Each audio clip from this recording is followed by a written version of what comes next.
Baik, Assalamualaikum warahmatullahi wabarakatuh. Kami dari kelompok satu akan mempresentasikan materi kami, yaitu laporan pengeluaran pemerintah. Kan terlebih dahulu, saya Ica Riana sebagai moderator,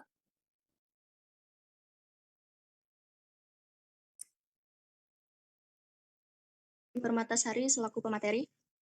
kemudian Salsa Saputri Edi sebagai Notulens, dan Febri Hartanti sebagai Q&A. Untuk pokok pembahasan dari materi kami yaitu pertama adalah pengeluaran pemerintah, yang kedua itu teori-teori public expenditure, yang ketiga adalah sifat-sifat pengeluaran pemerintah. Baiklah, kita memasuki pembahasan yang pertama yang akan dibacakan oleh pemateri kita yaitu Dwi Permatasari. Kepada Intan dipersilakan. Baik, terima kasih moderator. Selanjutnya saya akan menjelaskan materi yang berjudul Laporan Pengeluaran Pemerintah. Nah, untuk materi pertama itu pengertian pengeluaran pemerintah. Jadi, pengertian dari pengeluaran pemerintah adalah seluruh belanja yang dilakukan oleh pemerintah untuk membiayai kegiatan negara, baik dalam rangka penyediaan barang dan jasa publik maupun untuk mendukung pertumbuhan ekonomi dan kesejahteraan masyarakat. Nah, pengeluaran ini umumnya bersumber dari pendapatan negara, seperti pajak, pinjaman, atau penerimaan lainnya. Boleh next slide. Baik, untuk materi selanjutnya itu ada jenis-jenis pengeluaran pemerintah. Nah, jadi yang pertama itu berdasarkan sifatnya ada pengeluaran rutin atau belanja operasional yang digunakan untuk membiayai kebutuhan sehari-hari pemerintah. Sedangkan yang kedua itu pengeluaran pembangunan atau belanja modal digunakan untuk investasi dalam infrastruktur dan pengembangan ekonomi. Yang kedua itu ada berdasarkan tujuannya, yaitu pengeluaran untuk administrasi pemerintahan, pengeluaran untuk pelayanan publik, pelayanan transfer sosial, dan pengeluaran untuk investasi dan infrastruktur. Berdasarkan efeknya terhadap ekonomi, yaitu ada pengeluaran produktif yang digunakan untuk meningkatkan kapasitas produksi ekonomi seperti investasi di bidang pendidikan dan infrastruktur. Yang kedua itu pengeluaran konsumtif digunakan untuk keperluan administrasi pemerintahan tanpa menghasilkan peningkatan produksi secara langsung. Boleh next slide.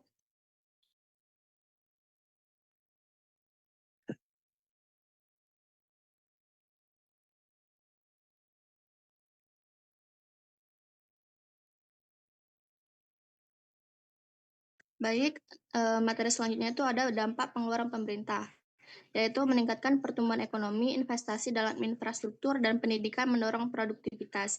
Yang kedua itu meningkatkan kesejahteraan masyarakat, di mana contohnya itu program bantuan sosial dan subsidi membantu kelompok masyarakat miskin.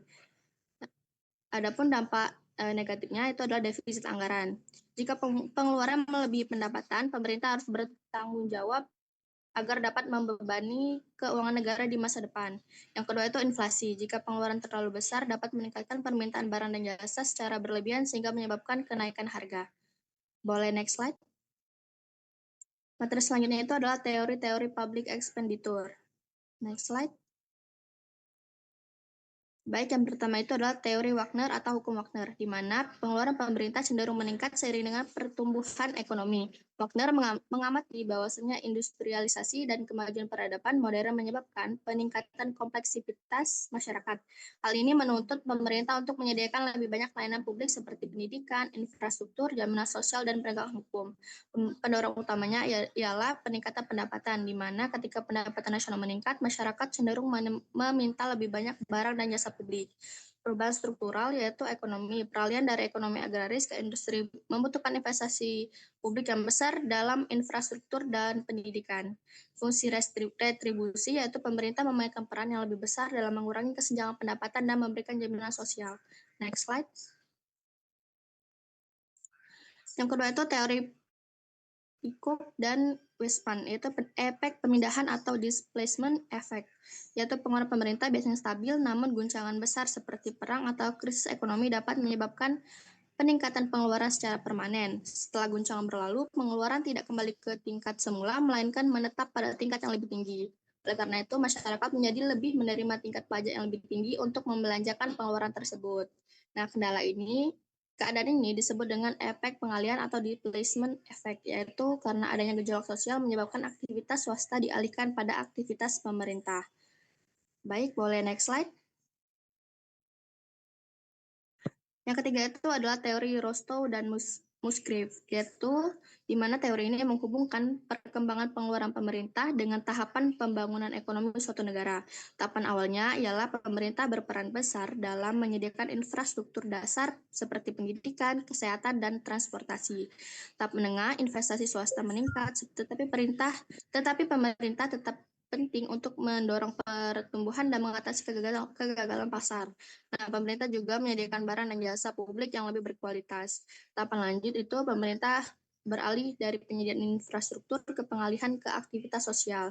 Kompleksitas hubungan antar sektor dan masalah-masalah sosial menuntut peran pemerintah yang lebih besar. Baik, boleh next slide. Baik, yang selanjutnya itu adalah sifat-sifat pengeluaran pemerintah. Yang pertama itu pengeluaran self-liquidating, yaitu pengeluaran negara yang di kemudian hari mendapatkan pembayaran kembali secara penuh dari masyarakat yang menerima barang dan jasa yang diberikan oleh pemerintah. Nah, yang kedua itu adalah pengeluaran non-self-liquidating, yaitu pengeluaran pemerintah yang sifatnya dapat menambah kegembiraan dan tidak menerima pembayaran kembali dari masyarakat, misalnya pengeluaran negara untuk membangun ruang-ruang publik di perkotaan. Nah, yang ketiga dan terakhir itu adalah pengeluaran semi self-liquidating, yaitu pengeluaran negara ini sifatnya akan mendapatkan pembayaran kembali dari masyarakat, namun tidak sebanding dengan besarnya pengeluaran negara yang sudah dilakukan. Misalnya untuk biaya operasional dan pemeliharaan atas proyek tersebut masih terus mendapat subsidi keuangan dari pemerintah. Baik, sekian penjelasan materi dari saya kembalikan kepada moderator.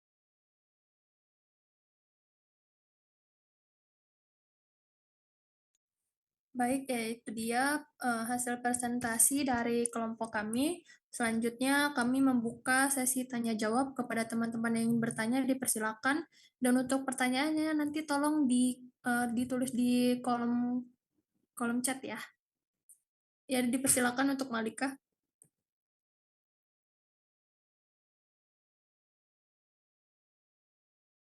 Baik, terima kasih. Saya dari kelompok 3 ingin bertanya, mengapa pengeluaran pemerintah bisa bersifat produktif dan tidak produktif? Terima kasih. Baik, makasih Malika.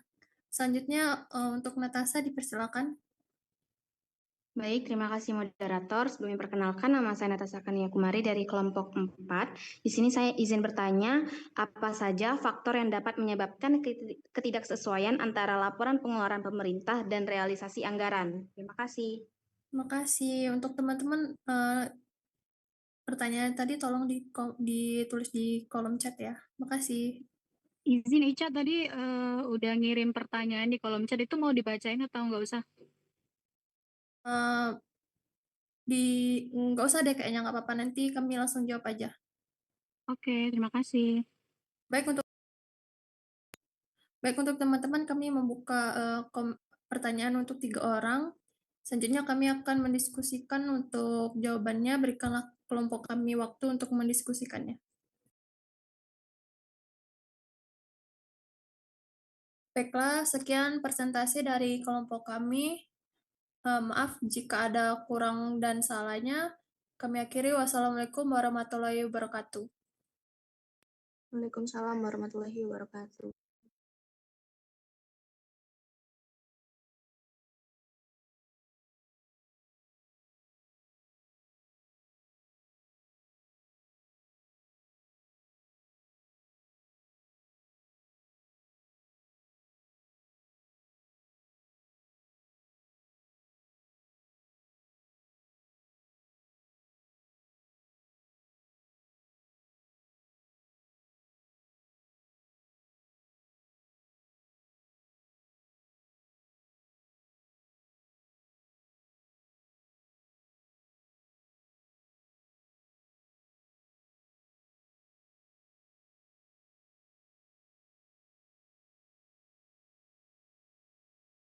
Baik teman-teman, apa sudah bisa dimulai? Sudah. Bisa.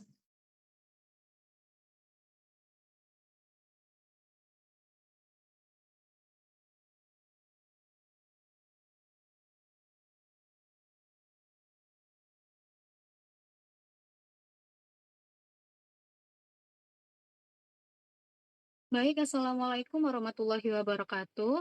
Perkenalkan kami dari kelompok 2. Jadi di sini kami akan menjelaskan tentang hasil diskusi kelompok kami, yaitu laporan pengeluaran pemerintah